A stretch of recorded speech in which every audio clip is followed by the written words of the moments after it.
The galaxy was quiet, just like it had been for 1,000 years, with powerful empires sitting safely behind their borders, watching one another with cold eyes but no real fear, because they had already divided the stars among themselves, and believed that nothing new could ever surprise them. Until, on one uneventful day, in a part of space known as the Silent Expanse, a single ship appeared without warning, without communication, and without being detected by any of the advanced sensors spread across the region. At first, the ship seemed small and unimportant, moving slowly and without any sign of modern technology. No energy spikes, no weapons powered up, no shields raised, and the Council of Galactic Order, which ruled over hundreds of species, assumed it was either a lost cargo hauler or perhaps a dead relic from an ancient war, drifting silently into their territory. But when a patrol unit sent a drone to scan it, that drone instantly lost all control and disappeared without even sending back a final image. The ship looked strange. It was shaped like no design anyone remembered, long and narrow, with smooth black metal that reflected almost nothing, as if it swallowed light instead of bending it. And as it moved slowly closer to the central beacon station near the edge of Council space, it didn't respond to hails, warnings, or demands, simply floating forward like it belonged there, like it had always known the way.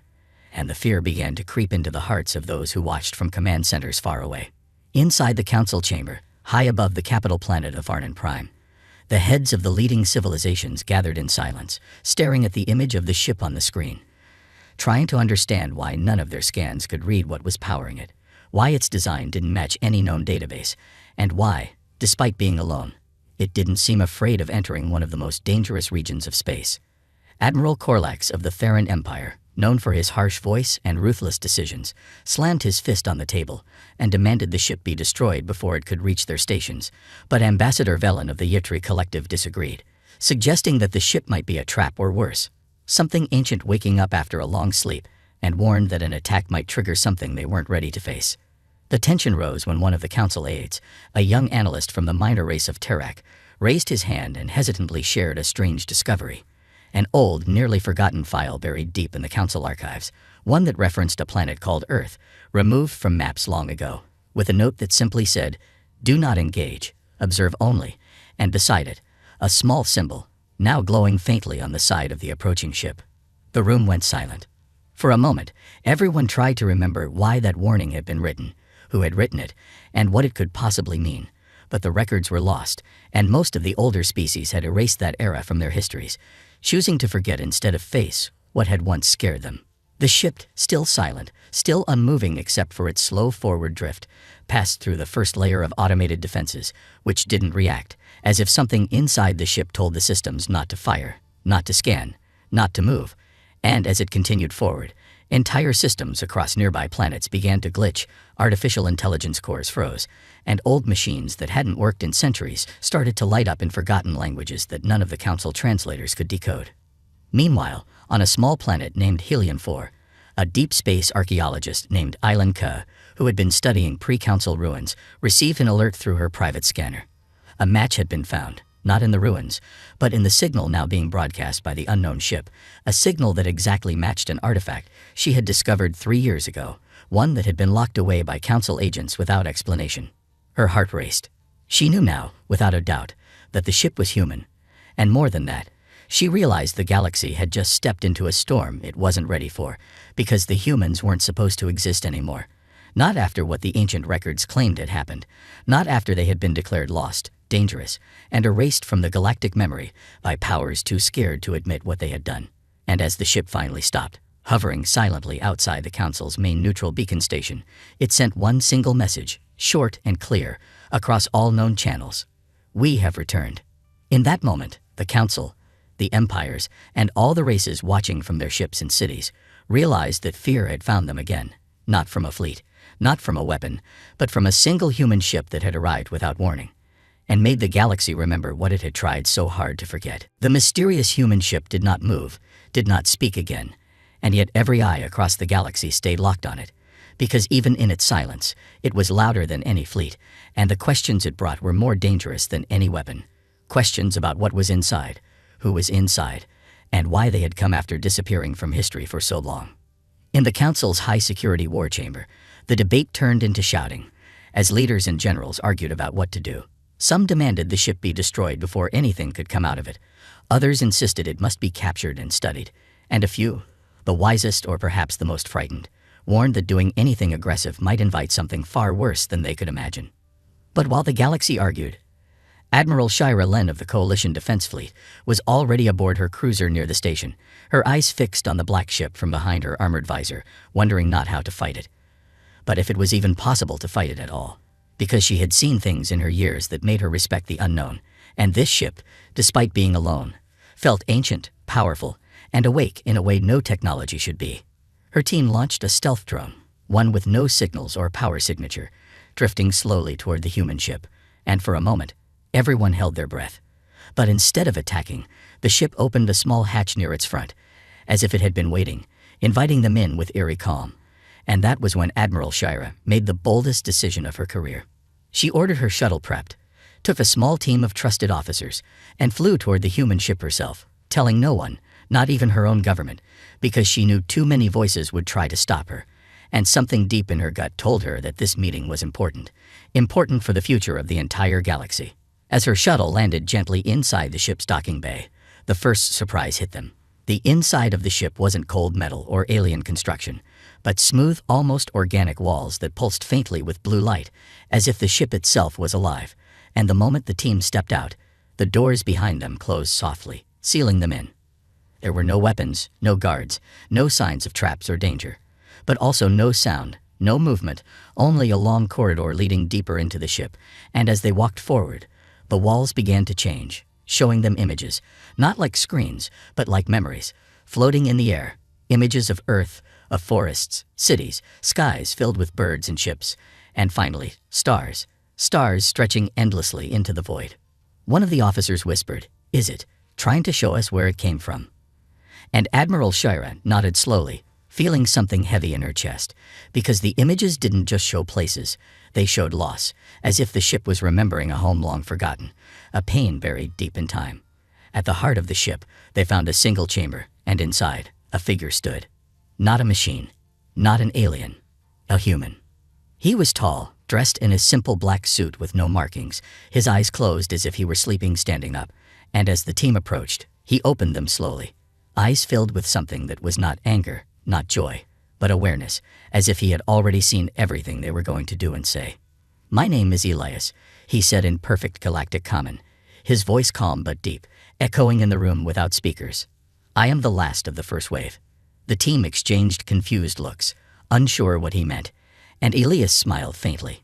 "You erased us from your history," he said, stepping forward slowly. "You feared what we might become, so you tried to forget. But humanity was never gone. We simply chose to sleep, to wait, to watch." Admiral Shira stepped forward. "Why now? Why return?" Elias paused. "Because someone broke the seal. A signal reached us. Someone out there remembered, or wanted us to wake up." The room went cold, not from temperature, but from realization. Humanity hadn't just returned, it had been awakened, and not by accident. Shira whispered, "Who sent the signal?" Elias looked up toward the stars. "We don't know, but whoever it was, they wanted change." And then the ship spoke, not with words, but with a pulse of energy that rippled across space, a wave of light seen by every satellite, every station, every ship in the nearby systems, as if announcing to the entire galaxy, "The sleeping giants are rising." Far away, in hidden labs and secret bunkers, old codes started unlocking themselves. Vaults opened, and machines that hadn't moved in centuries powered on, responding not to the council, but to something older, something human. And all across the galaxy, the fear grew stronger. Because it wasn't just one man in a strange ship. It was the first sign that Earth was awake and watching. The galaxy had always believed the humans were gone, erased by time, war, or their own destruction, because that's what the records said, that's what the council had taught. And no one ever questioned it. Until now, when a single ship carrying a single man had appeared without warning, standing in silence and speaking only when it wanted to, revealing truths that shook the foundations of everything the galaxy thought it knew. Elias, the man who called himself the last of the first wave, stood calmly in the glowing chamber of the strange ship, watching Admiral Shira and her team as they struggled to understand what he meant by that title. And as questions filled the air, the ship around them responded, not with alarms or weapons, but with stories. The walls lit up again, this time showing images of the past, not myths or imagination, but real, recorded memories of the ancient galaxy when humanity was still rising, when their ships were fast, their ideas wild, and their minds open to things the Council had never dared to explore. And as those images unfolded, Shira realized something terrifying. The humans had not disappeared. They had simply stepped away from the galaxy, quietly, because they had seen something coming that no one else had noticed. "They told us to stop," Elias said quietly, pointing at the glowing vision of a younger Earth. "They warned us that our progress was dangerous, that we would destabilize the balance of species, of order, of power. But all we were doing was growing, asking questions, solving problems they had left untouched for centuries." One of Shira's officers, Lieutenant Vel, frowned and said, "But why did humanity vanish if they were so advanced?" Elias turned toward her slowly, his eyes deep and filled with memory. "Because the Council didn't want thinkers. They wanted obedience. They passed laws, restricted our technology, erased discoveries from the records. And when we refused to stop, they made us disappear." A heavy silence followed, broken only by the quiet hum of the ship. Admiral Shira's voice was cold when she spoke. "So they erased an entire species. That's genocide." Elias shook his head. "No, they tried. But humans don't die easily, not in body, and not in spirit. Some of us went deep underground. Others escaped into deep space. But a few, like me, were chosen for something else, to sleep, to wait, and to wake up only if the galaxy needed us again." The team stared at him, realizing that Elias was not just a messenger. He was a weapon, a living key to something ancient and unfinished. As they walked deeper into the ship, another chamber opened, a massive room filled with old symbols, strange machines, and walls that displayed star charts no one had seen in over 1,000 years, and in the center of it all was a circular pedestal with a pulsing blue crystal. "This is the Echo Core," Elias explained, placing his hand gently on the surface. "It connects to Earth's forgotten network, a system of deep satellites, hidden stations, and artificial minds scattered across space, waiting for activation." One of the officers whispered, "Earth had a network like this." Elias nodded. It wasn't a government. It wasn't a military. It was a choice, a silent agreement by the last human thinkers to build something that would outlast time itself, something to protect our legacy if we ever vanished. The crystal pulsed brighter. The ship vibrated slightly. And across the stars, in places no one remembered, something began to stir. Data streams opened. Long-dead sensors flickered back to life. Silent satellites started transmitting strange signals in forgotten languages, old Earth codes. In the council chamber, panic had begun to rise. They had sent a probe to study the human ship, and it never came back. They had tried to block the ship's signal, and the jamming systems failed. And now, they were seeing strange movements in the outer sectors, stations reporting ghost activity, abandoned worlds showing signs of recent energy use, and deep AI systems waking from forced slumber. "Someone wake the Primarchs," one of the council leaders shouted. "Earth's shadows are moving again." But no one knew how to stop it, because what was rising wasn't just a ship or a man or a technology. It was a memory, a ghost of power, a reminder that humanity had once stood side by side with the stars, unafraid, unchained, and that now something had shaken them awake. Back on the ship, Admiral Shira stepped closer to Elias and asked, "So what happens now? What do you want?" Elias looked at her for a long moment, then up at the stars. "We don't want revenge. We don't want war, but we will not be forgotten again." Then he smiled faintly and added, "And we're not alone." At that moment, a second ship uncloaked near them, larger, darker, and far older. Its signal was clear. Another human sleeper had woken up, and the galaxy held its breath. The second ship drifted silently through space, black as night, massive and old, covered in symbols that no one had seen for thousands of years, and as it came to a slow stop beside Elias's vessel, even the bravest minds in the Galactic Council felt a chill deep in their bones, because this wasn't just another ship, it was a message, a warning, and a memory from a time the galaxy had buried. Inside Elias's ship, Admiral Shira and her crew watched in stunned silence as the dark vessel opened a channel, and a voice, calm, clear, and unmistakably human, spoke into the vastness of space, saying words that made no sense to the machines of the council, but carried heavy meaning to Elias. "The shadows are moving," the voice said. "Echo Protocol Phase 2 is now active." Admiral Shira turned to Elias sharply, her voice firm but shaken. "What does that mean? What's Phase 2? Elias didn't smile this time. His face was still, his eyes distant, like he was remembering something he wished he could forget. It means the failsafes have activated. The system believes Earth is in danger again. And now, it's calling back everything we once sent out into the stars. The crew didn't fully understand what he meant, until the walls of the ship shifted once again, this time showing a map of the galaxy with blinking red dots, dozens of them, scattered in deep space, in forgotten systems, in the void between sectors. Each dot was a dormant station, a ship, an outpost, all built by humans before they vanished, all coming online. Across the galaxy, people began to panic, not because war had begun, but because they realized the humans had never truly left.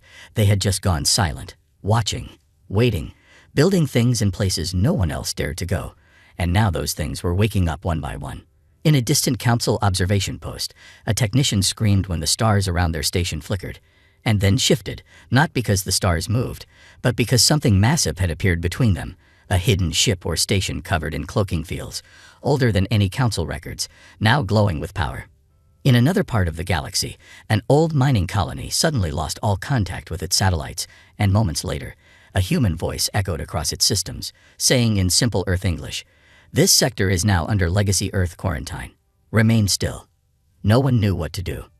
The council held emergency meetings, broadcasting warnings to their fleets, calling back explorers, and begging allies for information, but none of their intelligence networks had answers. Because the one thing no one in the galaxy had expected was that Earth had not been conquered, destroyed, or forgotten. It had been preparing. Back on Elias's ship, Admiral Shara stared at the glowing dots, trying to make sense of what it meant, wondering if the humans were about to start a war. But Elias shook his head, slowly and sadly. "No," he said, "this isn't about war. It's about memory. The systems we left behind aren't meant to destroy. They're meant to remind." Shira frowned. "Remind who?" Elias looked straight at her. "Everyone." He walked toward the pedestal at the center of the room again, placing his hand on it. And suddenly, the holograms changed. Now they showed council ships firing on early human vessels. They showed the silence after. They showed the world leaders of old Earth being forced to sign agreements that stripped them of their science, their voice, and their place among the stars. They showed the erasure, the betrayal, the fear, and then they showed the humans disappearing, not in defeat, but in planning, in unity, in quiet rebellion. "We hid what we knew," Elias said. "We sealed our minds into machines, our memories into metal, our hearts into programs that only unlock when certain signals are heard, signals like the one you sent when your probe found us." Shara shook her head. "But we didn't know. We weren't part of that history." Elias turned to her with soft eyes. "But you are now." And then the second ship spoke again, in a deeper, older voice. "Humanity was never just a species. It was an idea.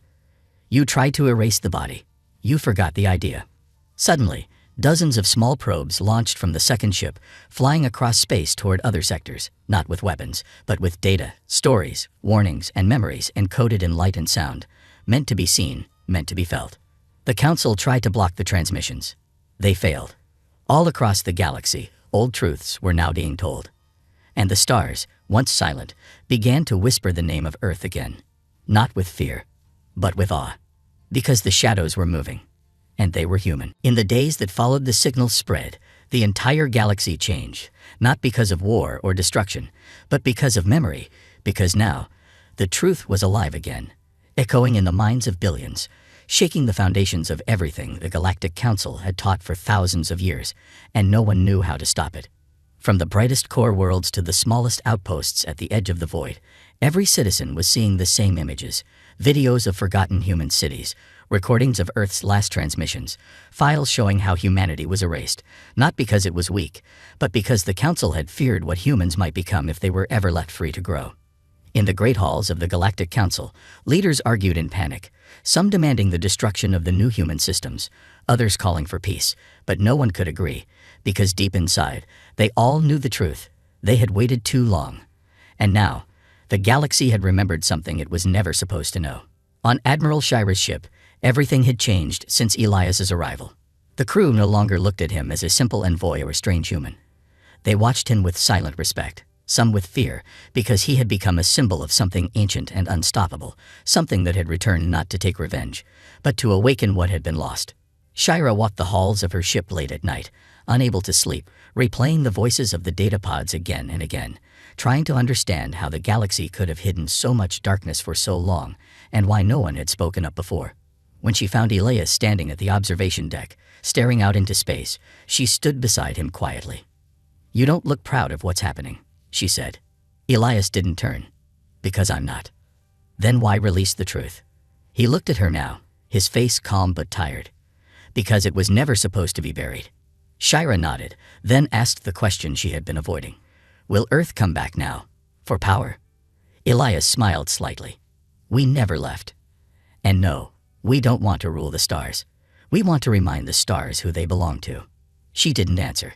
Across the galaxy, protests broke out as citizens demanded to know why their governments had lied, why humans had been made into myths and monsters, why no one had told them the full story of what happened before the council ruled. Some planets went dark, cutting communications, afraid that their citizens would join the wave of memory and rebellion. Others opened their doors, sending messages to Earth, not of fear, but of apology. But Earth did not reply. It watched. It waited. And from its hidden stations, it recorded everything. Then, something unexpected happened. A young researcher on a trade moon discovered a file buried deep in the council archives, a file older than any known species, labeled only as Project Silence, Origin of the Decision. She shared it with the galaxy, and what it revealed shook every world to its core.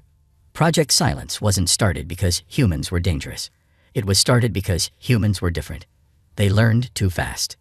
They adapted too quickly. And most terrifying of all, they changed others just by being near them. In the early years, every species that worked closely with humans began to think more, question more, invent more. The council had seen it as a threat, not because humans destroyed, but because humans inspired. And so they erased Earth to stop the spark. But now, the fire had returned. In marketplaces, old human tech became valuable again. In academies, students studied Earth's art and language like sacred relics. And in government halls, one by one, members of the council began to resign, ashamed of their ancestors' choices. Still, Earth said nothing. And that silence was louder than war. Because the galaxy knew, when the humans finally did speak, it would not be with weapons. It would be with ideas. And those were far more dangerous. Back aboard Shira's ship, the council sent a direct message to Elias. They asked for a meeting. A final chance to make peace. Elias looked at Shira and said, "They don't want peace. They want control." "But will you go?" she asked. He nodded. "I have to. Because even now, they don't understand." "Understand what?" He turned to her, and in his voice, there was not hate, but something deeper. Pity. "That humanity didn't rise again to fight the galaxy," he said. "We rose to change it." And as the message was sent back to Earth, as the meeting was confirmed, and as the galaxy held its breath for what would come next, the stars themselves seemed to shift, because something ancient was now awake. Not a fleet, not a weapon, but an idea. And it was human. The council's chamber was located on Aurelian Prime, a planet wrapped in golden clouds and cold laws, where decisions were made not with heart, but with history, and where fear of the unknown had ruled for so long that even its citizens had forgotten what courage felt like. But now, everything was different, because a single human was coming to speak, and the whole galaxy was watching. Elias arrived alone. No ships followed him, no armies marched beside him, no threats were made. But somehow, his silence felt heavier than any weapon the council had ever faced, and when he stepped into the Hall of Rulers, even the oldest delegates leaned forward, as if trying to read something hidden in his eyes. Admiral Shira watched from a secure balcony above, her heart racing, not because she feared Elias would fail, but because she feared what would happen if he succeeded. The supreme speaker of the council, a tall and silver-scaled being named Corvex, rose from his platform, his voice echoing across the chamber. "You stand here not as an invader," he said, "but as a question we buried long ago. What do you seek, human?" Elias looked around slowly. The faces staring back at him were not cruel. They were tired, afraid, and confused, because for the first time, their rules didn't work, their control didn't matter, and their lies had been burned away by a truth they couldn't erase anymore. "I don't seek power," Elias said, his voice calm but firm. "I'm here because your fear of humanity created a lie so big, it infected every star in the sky. And now, the lie is collapsing." Murmurs filled the chamber, but Corvex raised his hand for silence. "And what would you have us do?" he asked. "Kneel before you. Apologize for ancient actions." Elias stepped forward once. "No," he said. I want you to remember who you were before fear made you small. The words hit harder than any weapon. For a long moment, no one spoke. Then a voice from the lower seats rose. Why didn't your kind return sooner? Elias answered with a question. Would you have listened? Silence again. Shira watched, holding her breath. The entire galaxy was tuned into this conversation. Billions of beings hearing every word, every pause, every hidden emotion behind Elias's quiet defiance. And for the first time in recorded history, the council felt powerless not because of violence, but because of truth. I came to tell you, Elias continued, that Earth has returned, not to conquer, but to connect. Not to demand, but to share. We remember what you did, but we also remember who we are. And we choose to build, not destroy. Another delegate spoke now, his voice filled with guilt. If we accept you, what happens next? Elias looked at him, and though his face remained calm, his eyes seemed to hold the weight of every lost year, every broken hope, every silenced voice. Then the stars begin again, he said, this time with all of us. But not everyone in the chamber agreed. A younger member of the war faction stood up, his fists shaking. You speak of peace, but your silence has been louder than any threat. You let the galaxy fall into fear, and now you return as if you hold the answer to everything. Elias didn't look angry. He simply nodded.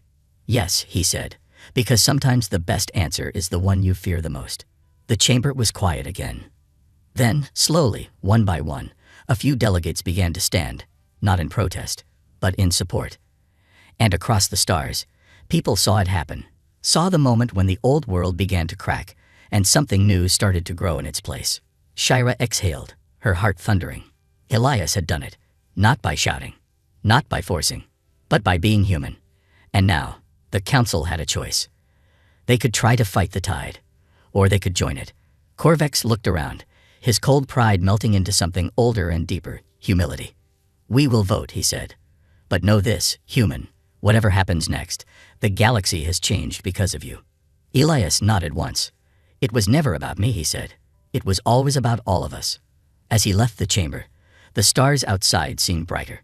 And in every corner of the galaxy, beings who had never known freedom began to dream again, not of war, not of control, but of possibility. Because the message had been received. And this time, humanity was heard. The decision was made in silence, not with shouting, not with explosions, but with trembling hands casting ancient votes inside the council chamber, where fear had ruled for centuries and truth had only just started to rise, like light breaking through cracks in a frozen sky. Elias stood outside the chamber now, waiting. He didn't pace, he didn't fidget. He simply waited with the quiet strength of someone who knew that this moment was bigger than him, bigger than Earth, and maybe even bigger than the galaxy that had tried so hard to forget humanity ever existed. Inside, the votes came in. At first, it was slow, 1 or 2 in favor, unsure but hopeful. Then, more followed, some shaken by guilt, others drawn by courage, and a few because they'd seen something in Elias's words that no weapon could erase. But not everyone agreed.